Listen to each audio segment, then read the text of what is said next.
Shanti, Namastê, gratidão, tudo bem com vocês? Eu sempre muito feliz de estar na sua companhia. Você já se inscreveu no meu canal? Por favor, se inscreve, eu quero crescer com o canal Mônica Bonfilho. Se você quiser me seguir também no Instagram, Mônica dos Anjos 72. E hoje eu quero falar sobre o dia de hoje, né? O dia 2 de novembro, que é o Dia dos Mortos, que é também chamado de Dia dos Fiéis Defuntos, Dia de Finados ou Dia dos Mortos, que é celebrado pela Igreja Católica no dia 2 de novembro desde o século II.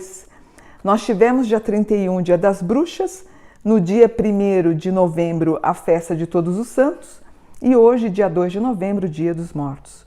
Mas essa data ela não surgiu com a Igreja Católica, mas ela já era celebrada pelos druidas dentro da sociedade celta que acreditavam na vida pós-morte.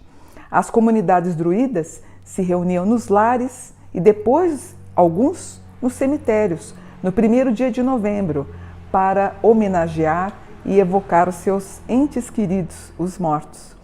Os espiritualistas, eles elevam seus pensamentos e orações para os entes queridos no dia de hoje.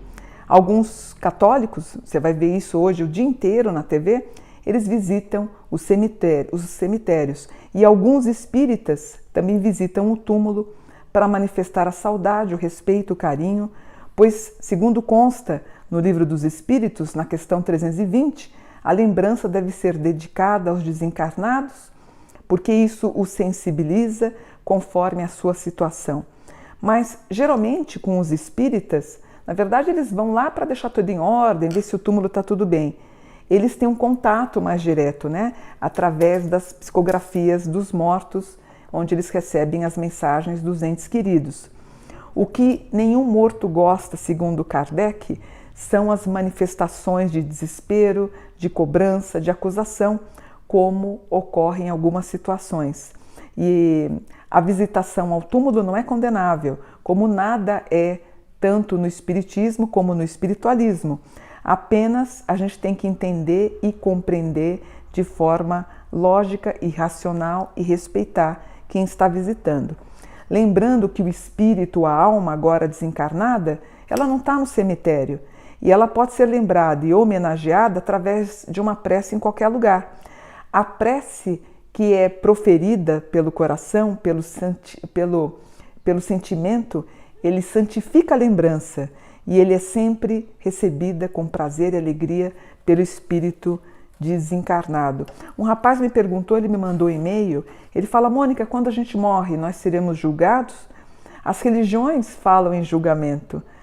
Jesus revolucionou o mundo dizendo que Deus é amor, amor é Deus, e para a gente não julgar e nem condenar. A espiritualidade também não julga, não tem esse princípio de julgamento. Mas o que eu queria falar mais...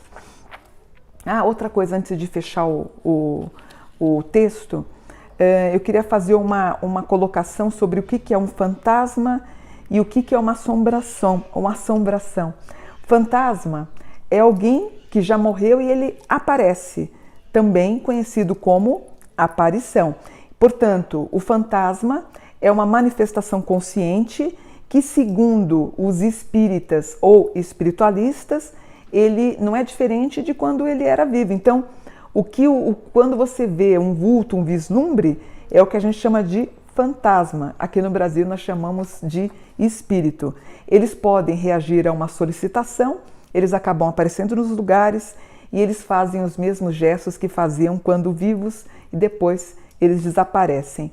Já o fenômeno assombração, ele acontece com um mecanismo que é independente do espírito, que é chamado de poltergeist, onde você vai ouvir ruídos, barulhos de portas, de janelas que se abrem. Então, a assombração tem muito a ver com poltergeist. Quando você escuta aquela bateção de porta, de janela, de ruídos, isso mais é um fenômeno de poltergeist e voltado para assombração, tá bom?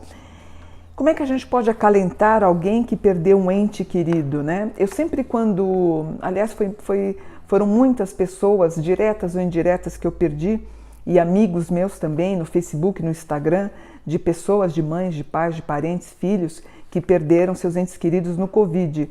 E eu sempre coloco de modo muito discreto apenas isso, meus sentimentos.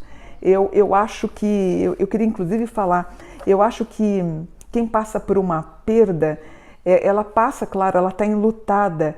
E o assunto morte, ele acaba sendo um tabu.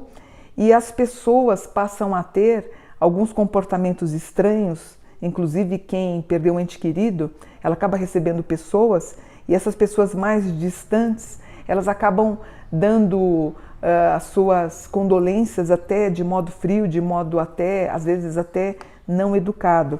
Mas de qualquer forma, eu queria dizer para vocês o seguinte, existem algumas frases inconvenientes. Não fale isso que eu vou dizer para vocês agora. Foi melhor assim. Ah, ele está do lado de Jesus agora. Ah, ele sofreu muito. Enfim, ele descansou. Como você está diferente. Eu lembro de você pequenininha. Você emagreceu? Você está sofrendo? Eu era muito amiga do seu pai. Eu vou sentir mais falta do que você.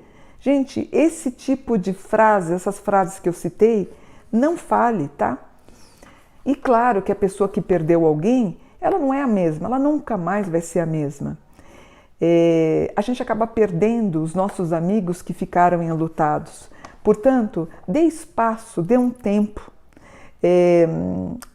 Não fique todo dia ou sempre, como é que você está? Eu sei que você está triste. Dá um tempo, deixa ela dar o tempo dela, tá?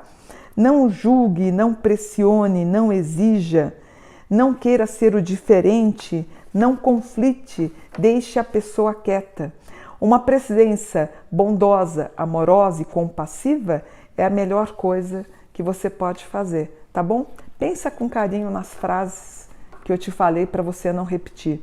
É claro que você fala, Mônica, tem problema de falar que está no lado de Jesus? Claro que não, mas dependendo da pessoa, se ela tiver 600 comentários, 500 vão estar escrito, ele está agora do lado de Jesus.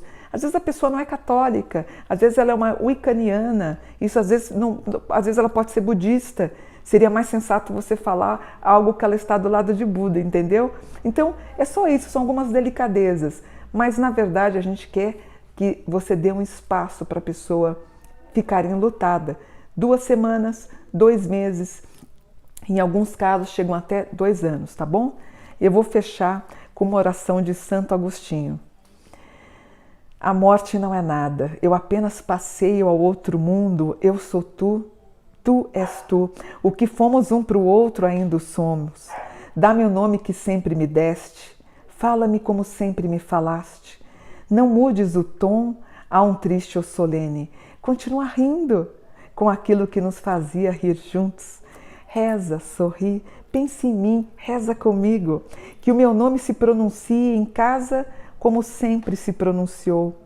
Sem nenhuma ênfase, sem rosto de sombra. A vida continua sendo o que ela era. O cordão da união, ele não se quebrou. Por que eu estaria fora dos teus pensamentos apenas porque eu estou fora da tua vista? Eu não estou longe, eu somente estou do outro lado do caminho. Já verás tão breve que tudo está bem, redescobrirás o meu coração e nele no meu coração, redescobrirás a ternura mais pura.